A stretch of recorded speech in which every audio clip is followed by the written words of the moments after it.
England be smiling at the end of this over. They need 13 runs to win this match. Heath Streak will be the bowler. Zimbabwe in no hurry. Campbell's going to make sure that every corner of this boundary is patrolled. One boundary, anything could happen. Streak tonight, down the leg side, perfectly legitimate today. One ball gone with no runs scored.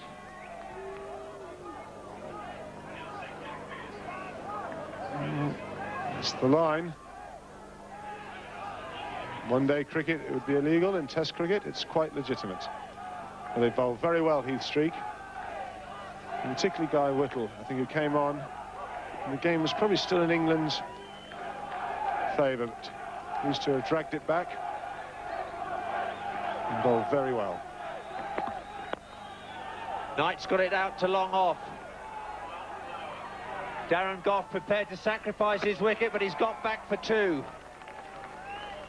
Flower, the fielder, making sure there'd be no overthrow, allowed England back for two. I think Zimbabwe will settle for that. I'm surprised that Grant Flower didn't skid this into Heath Streak. He's behind the stumps. He's in perfect position. If he runs with it and then just lobs it, and it wasn't very accurate either, and if he'd have skidded it in, Darren Gough, I think, would have struggled. That's what Knight's looking for. He's chipped it over his head for six. Unbelievable. Nick Knight's got Heath Streak away over mid-wicket for 6 runs. Now England are back in it. England now need 5 runs to win off 3 balls. The England supporters are going crazy. Now that gives the Zimbabwean captain, Mr. Campbell, something to think about.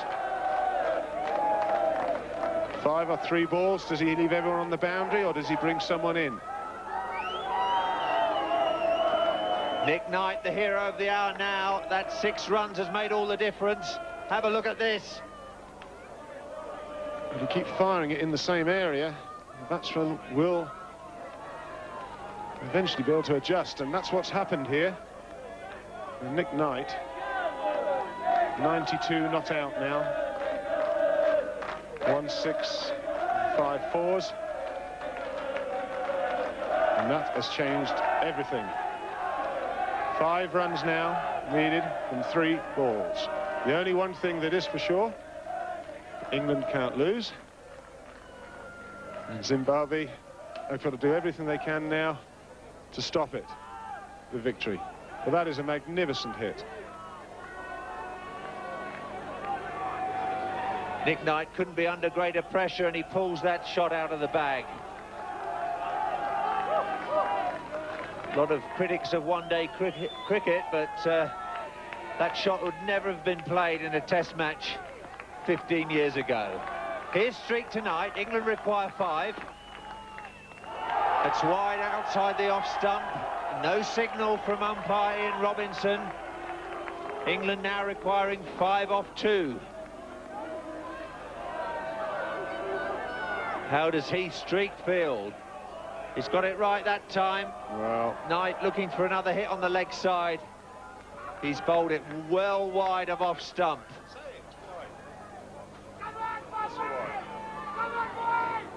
that isn't wide. Sorry, that isn't wide.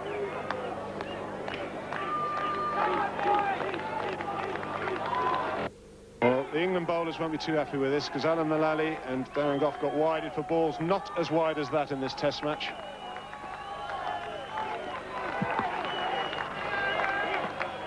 Full toss. Knight can only get it away for 1. Gough will definitely come back for the 2nd run.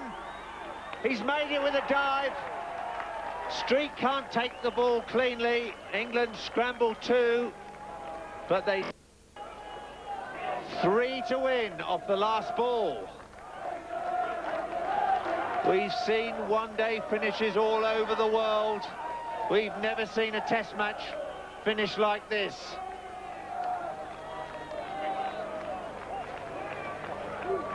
Now, the batsmen are in conference. the big three for Zimbabwe in conference. Campbell has told the bowler what to do. He goes out onto the boundary edge. Andy Flower wishes Heath Streak good luck. Nick Knight takes a few deep breaths. It's all on the Warwickshiremen's shoulders here. England need 3 runs to win off the very last ball to win this test match. Can Nick Knight conjure up another boundary? One feel it has to be a boundary now for England to win this match.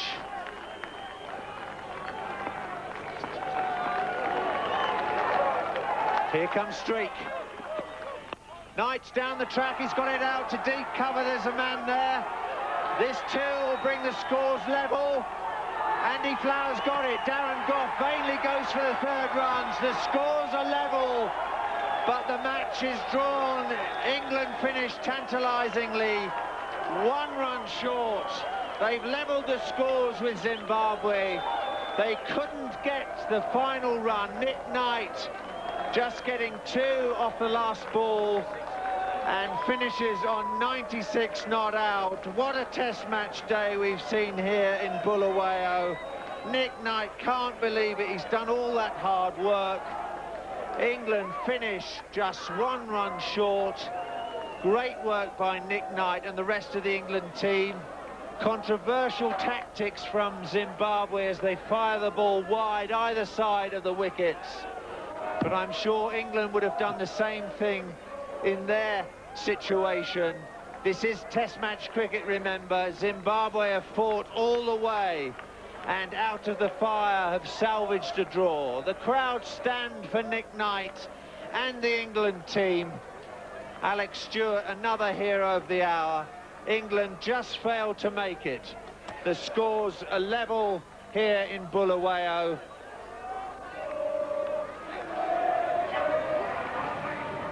That was an absolutely amazing game of cricket. One of the most exciting you could ever wish to see, and one of the most historical, because for the first time in the history of Test match cricket, a match has been drawn with the scores level. It is absolutely not a tie. The side that bats last has to be bowled out for it to be a tie. It is a draw, and it is also, of course, a draw on the occasion when Zimbabwe and England met in Bulawayo for the first time ever in a Test match. A cracking occasion, 204 for 6 England. Brilliant performance from Nick Knight and also from Alex Stewart, and just 1 run short of what would have been a famous victory.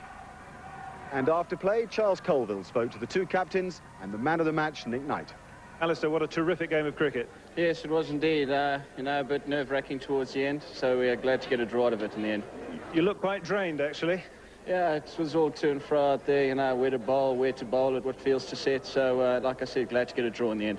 There's obviously going to be a certain amount of controversy about the tactics Zimbabwe employed. Well, I think there was only one way to bowl out there. I think a lot of sides have used that. And when you know, behind the black ball in Test cricket, I think you've got to use those tactics. So I'm going to defend that to the hilt. We tried exceptionally hard. We really worked hard to bowl them out this morning. Nick Knight and Alex Stewart played fantastically well to get us so close. We just failed, but I was very proud of the way we played. What did you feel about the Zimbabwean tactics in the second half of the day when they were obviously bowling quite wide at the stumps and also had the field so deeply set? Well, I don't blame them for that. I think a lot of sides would have done the same. I was disappointed 1 or 2 deliveries weren't given as wide towards the end when they're exceptionally wide. But generally, I've no complaints. And this must give you a lot of satisfaction to have turned in such a good performance after all the flack you got earlier on in the tour about the way it had gone early on. Well, I think I told everybody after the first week that not to judge us on those performances. I think we showed that we played in a positive manner here. Everybody's played exceptionally well, and people can be proud of the way we played. The 6 in the last over, that really did set things up. Yeah, I was struggling to get the ball off the square for a while, but finally got the ball for 6 and got it down to 5 off 3 and felt really I was in with a good shout winning, and disappointed not to have made it, but as I say, a great game. So what about the next Test match in Harare on Boxing Day? Well, we'll be playing in the same manner, same positive vein, and hoping to win the match in the series. And at least the Barmy Army are in good voice. Yeah, they've seen a good game today. It was a great finish to what looked like possibly was going to be a dull Test match for 4 days, but we worked hard and made it into a great game for the fans.